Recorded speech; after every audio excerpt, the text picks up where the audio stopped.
Welcome to Someone's Gotta Drive.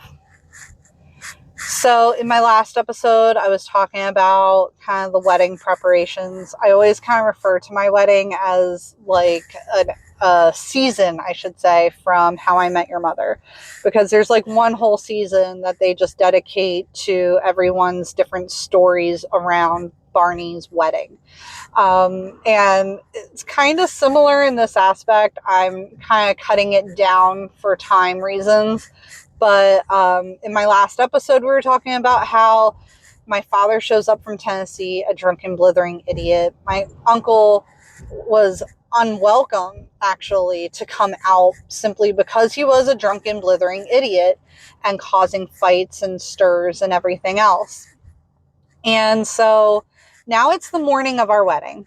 And we just, we go downstairs and we have our breakfast. And then I get ready downstairs in like one of these like meeting rooms that the hotel has. And my husband's getting ready with his brothers up in our hotel room. And I'm going to be really honest with you. Our hotel room ended up smaller than what we actually anticipated. I really thought it was going to be something a bit bigger. As much as we didn't have a quote wedding party, people that we would have considered part of our wedding party, which were his brothers and his sister and sister-in-law and my sister.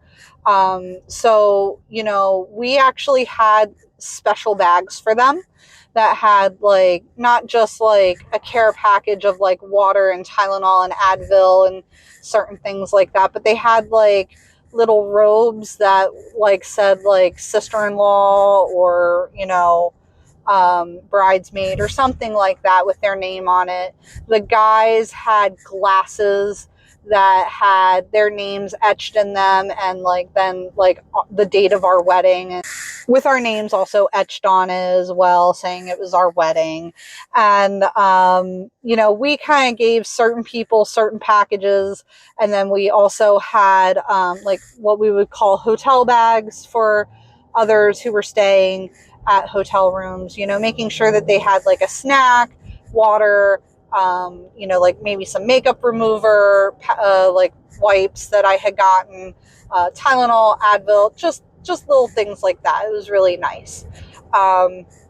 So, that morning, my husband had what we called Cheers with Beers, where honestly, all the guys, including my dad and his brothers and my brother and my brother-in-law, they all got together and had a beer in the morning. And so, once again, we have no problem with alcohol, but, to be completely blithering drunk was like a whole nother story. Us girls, my sister-in-laws and my sister, and my mother-in-law even, we all got ready kind of in that room. I had someone hired to do our hair, which was actually my husband's like longtime friend. She was a hairdresser. I also had someone who was hired to do makeup. She could also do hair. So, and the girls were like, do you mind if we have our makeup done by her? I was like, no, absolutely. Let's have it done. My sister in particular, my bridesmaid sister, I call her, I actually paid for her hair and makeup to be done. She doesn't typically have things like that done. And at the time, she didn't really have a lot of money either. So there were some things that I did more specifically for her because we also don't have a mom. And my mother-in-law did a fantastic job at being mom for both me and my husband. But there were some things that, this was kind of almost odd and strange that we really were doing this. And we were having a proper wedding. We were doing the right things. And at my first wedding, I tried having the proper wedding and doing the right things. And I remember my sister being so upset that my mom had worn this denim dress. And so it was one of those moments where here we were again, trying to do all the right and proper things. And I wanted to make sure Michelle felt a little extra special because Michelle had always been like a mother to me. She was kind of the one who raised me. But at the same time, I also knew that there's probably going to come a day where I'm probably going to be the one that takes care of her. And for a while, financially, there were times where she needed help. Say her microwave went, we would buy her a new microwave. Like, we knew financially that they just weren't really, they just didn't have a lot of money. And, they really had stretched their budget thin just renting a van and doing what they were doing. So the least I could do was to pay for her to have her hair and makeup done. I had gotten these earrings that were my mother's, and there were 2 sets and they were the same. So I gifted those to my sister that day as well.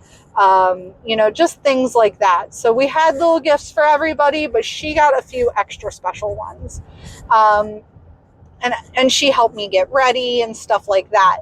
And it was just this really wonderful moment. And it was nice with my mother-in-law too, because she felt like she didn't have to be there the whole time. She really liked that she could kind of go back upstairs to where my husband was and be with her family as well and have pictures done with them. And then we also had mimosas where I was getting ready. But one of the things that was a little concerning was that the day before, my grandfather and my uncle had gotten into an altercation. And my grandfather is a stroke survivor. So, he already had issues talking. He often had a really hard time talking, finding words. He stuttered a lot, things like that. But this day in particular, he just really wasn't acting himself. He wasn't feeling well. And his lady friend had actually said that he wasn't feeling well enough to walk me down the aisle. And when we were preparing for the wedding, and I had told everybody I really wanted my grandfather to walk me down the aisle, there was the talk of, well, what if he can't, because he is of age and, he may have some issues with that. And, the whole altercation with my uncle really, really upset him and shook him up quite well. So, it was like, what do we do? My father-in-law had always offered to walk me down the aisle, but my biological father was there. And, one of the things that I have to say is that he was not able to raise me. Now, depending on who you talk to, there are lots of different stories about how we got to Maryland and other, all the things that come with it and how I became adopted. But that never stopped him from loving me. And I had to accept the fact that, he also was doing what he could to be there. It was a very odd and difficult situation because we had not been part of each other's lives for too much. And I kind of felt like by me inviting him to my wedding, I was giving him the opportunity to try to be a dad, and to give him those options, an opportunity to do the things that maybe he never thought he'd be able to do.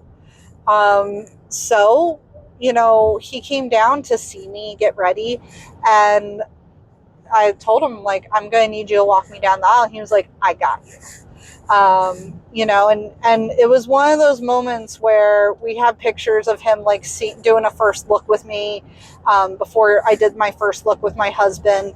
And he was just like, I never thought I'd get to see this. Like, I never thought I'd even get to be a part of this. And so, it's like, if you can act like a normal human being and not like some drunken asshole, then you can be part of this. Like, that's my motto at this point. Like, I can accept the fact that you are who you are, but if you can't control certain things about, your alcoholism to be part of my life, that's when I have to say, I'm not putting up with this.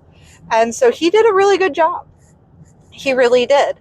But my grandfather wasn't doing well. And thankfully, my husband has 2 cousins who are nurses, one of which is actually a RN in a like neurological stroke center disorder type of situation. So she was actually the perfect person to go up there and really check on him. And, you know, his blood pressure was fine. Everything was fine. He ended up okay.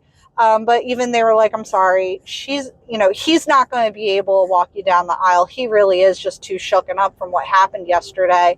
And even they were like, wow, we just didn't realize that it was so bad when it came to your family's alcoholism. And I was just like, yeah, you know, he's not here, and we kind of hope that would help. But I think my grandfather was also like nervous about essentially going home to what is he going to go home to? Because, you know, we did not allow him to come out to the wedding and to be part of this. And he would have to go home and essentially deal with those repercussions. But at the time, they also said it was the best decision that we could make. And, you know, that they were actually enjoying themselves a lot more because he wasn't there. So with that being said, we went ahead and did our first look. And, you know, when we were doing our first look after getting ready, one of the things I had actually asked my husband was, you know, do you want to do this with like your brothers and sisters present? Do you want it to just be your mom and dad? Like, what do you want going on here? And he said, I really like our parents to be there. So like my biological father and like his parents. But as far as like our siblings, because once again, he is the oldest of 5. I am the middle of 4. So we would have a lot of people standing around watching, and, you know, he was just so nervous.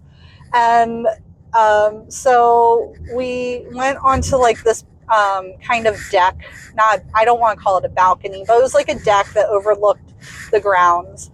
And as I was going into that building, the other sister that I have was just like trying to come with me. And I'm like, no, I'm going to go do my first look. She's like, yeah, but I'm your sister. I'm coming with you. And I'm like, no, you're going with the other siblings somewhere else. And I had to like put my foot down and just be like, no, you're not coming. So my dad walked me into that, you know, room with the deck on it. And, you know, my husband, they told him to just kind of look out where he could see his siblings down on the green.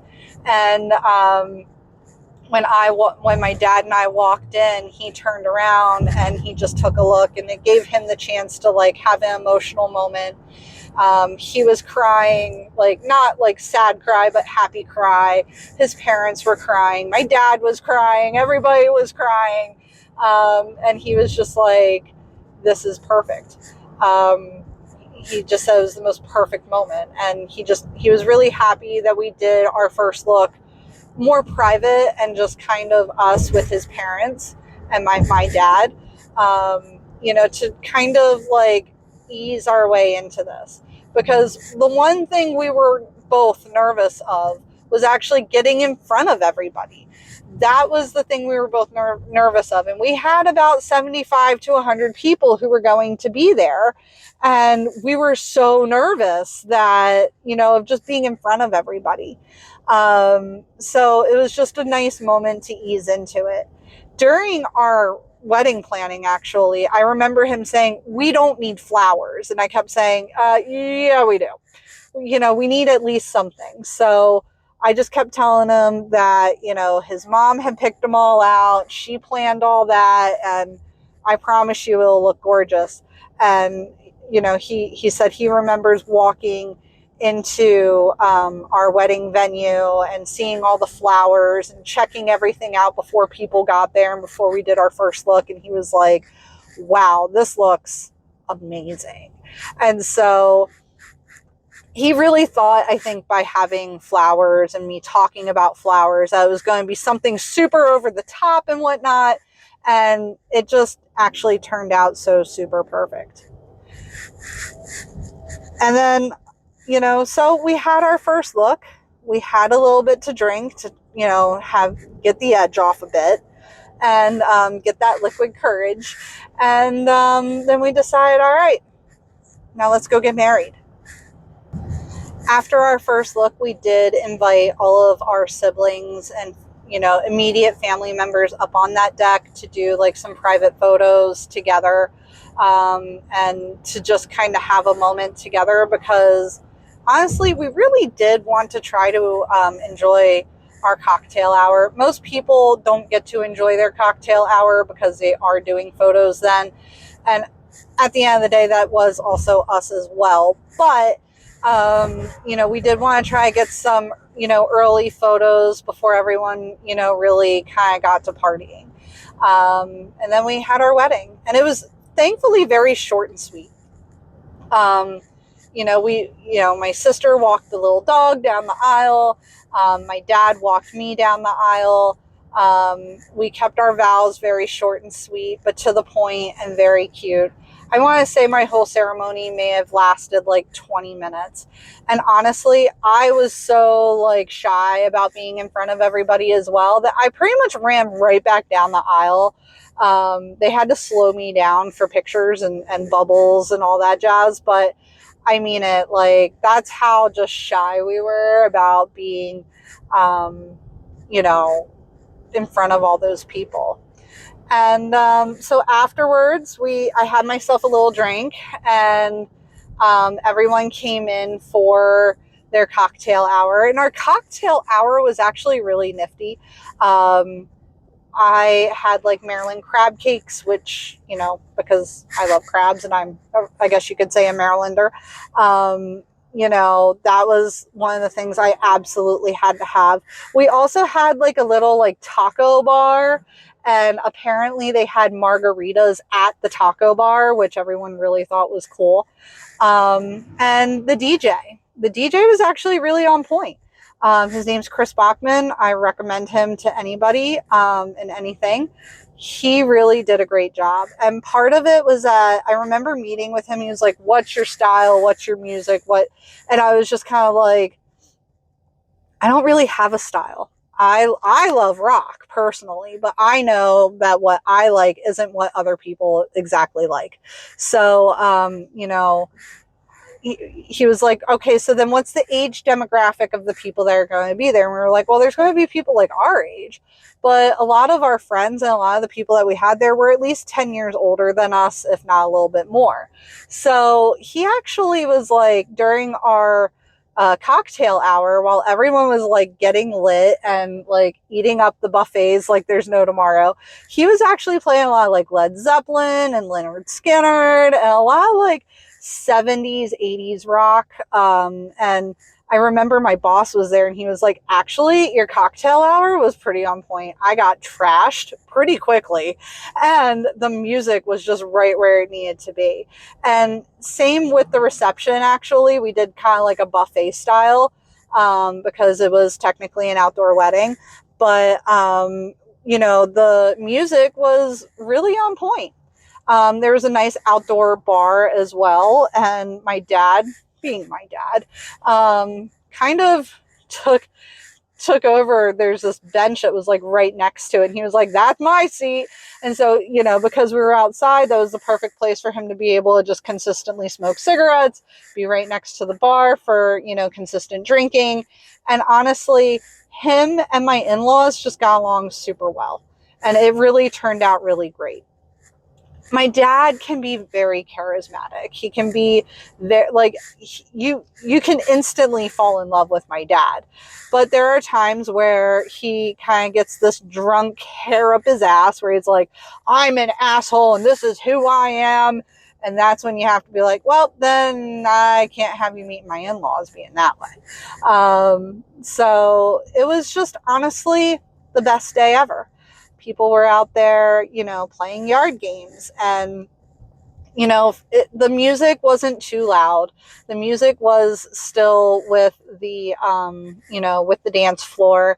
And where we had yard games, you could still kind of hear the music, but it wasn't like just so overpowering. And, not everyone really likes to be in those really loud situations. I've been to weddings before where I was a smoker, and it was kind of nice that I was a smoker because it gave me a reason to kind of get away from the speaker because it would just be so loud and just a little overwhelming. And so a lot of people were like, yeah, it wasn't too loud, it wasn't too overwhelming, and it really was just the perfect day. To this day, when you talk to our family members, they're like, your wedding was literally perfect, spot on. Like, it wasn't like this big wedding hall, it wasn't overly loud, it was just perfect. Afterwards, we went ahead and said our goodbyes to everybody. We went ahead and got changed out of our wedding clothes, and then we went back to what I guess you could technically call is our wedding venue. It was also, the wedding venue was also attached to like this little restaurant. So afterwards, we went into the restaurant part of it that was open to the public and kind of had an after party there, and just kind of stayed there and ordered dinner that night and drinks and stuff like that. And I actually remember that it was a little pricey. Actually, the place was a little, the restaurant was a little pricey, but my mother-in-law wanted to buy everybody dinner. She was just absolutely, she had the most wonderful day herself. And I just remember her being like, let me buy my children dinner, like all my children are finally here under one roof, let me do something for them. So and I think that was the part that I actually enjoyed the most about my wedding. And when people asked me, like, but your wedding, it's supposed to be about you, it wasn't. No, actually, as much as I was the only one that was technically walking down the aisle, and yes, I was the bride and my husband was the groom, for us, the point behind it was family. He wanted to have this wedding so that way we could get our families together and have a moment where we have like one big party. Because let's be real, how often are you getting your whole family together? And I don't mean just for Christmas or Thanksgiving. You have certain traditions where certain family members come to play. But weddings in particular, that to him is when your whole family gets together. And so for him, he really enjoyed the fact that this wasn't exactly about us. This was about family. It was about us also starting a family. And, this is when he really starts talking about having children.